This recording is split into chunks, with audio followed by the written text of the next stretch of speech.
Now, don't get me wrong, education is valuable, but the rich treat it like an investment. They ask, if I spend this much on a degree, how much will I make in return? That's why they often choose fields like medicine, engineering, law, or tech, because those degrees usually lead to higher paying jobs. Meanwhile, some people take out massive student loans without really thinking about whether their degree will pay off. Then they graduate, struggle to find a decent job, and get stuck paying off debt for decades. That's not an education. It's a financial trap. The good news? There are other ways to succeed. Trade schools, online certifications, and self-taught skills can get you into high-paying careers without drowning in debt. Plenty of people build great careers without spending a fortune on a degree. So before signing up for student loans, ask yourself, is this degree actually helping me make money, or am I just paying for a piece of paper? Number 6, high-interest debt. Ever bought something with your credit card and thought, hey, I'll just pay it off later?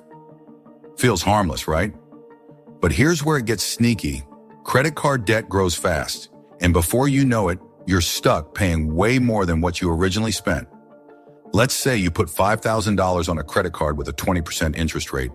If you only make the minimum payments, that balance doesn't just sit there, it balloons. You could end up paying double or even triple the original amount by the time you're done.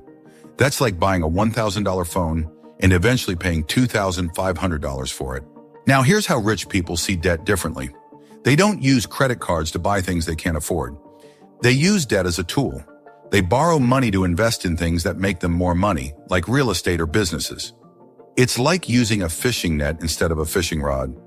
You catch way more in the long run. But most people, they swipe their credit cards for things that lose value. Designer clothes, the latest gadgets, fancy dinners, stuff that doesn't put money back in their pockets.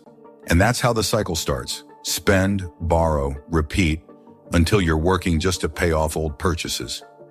So before swiping that card, ask yourself, is this something that's going to make my life better financially, or am I just borrowing from my future self? Because the less you owe, the more freedom you have. Number 7, boats and luxury toys. Owning a boat sounds amazing, right? Cruising on the water, relaxing in the sun, feeling like a boss.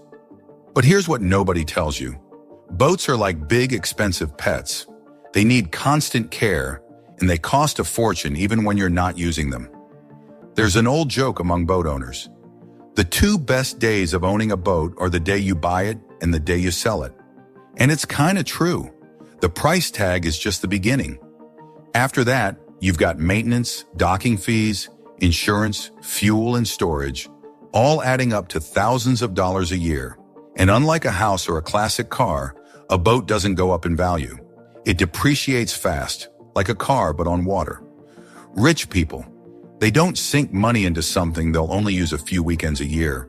They rent or charter a boat when they actually want one, skipping all the headaches that come with ownership. So before you start dreaming a boat life, ask yourself, do I want the fun or do I want the bills? Because unless you're using it all the time, it's usually cheaper and way less stressful to just rent one when you need it. Number 8, whole life insurance. Ever had an insurance agent tell you that whole life insurance is an investment? Sounds good on paper, you pay in, and someday you get a cash payout. But here's the catch. It's one of the most expensive and slow-growing ways to build wealth. Think of it like this. You're paying huge fees. The returns are way lower than other investments. And it takes decades to see any meaningful growth.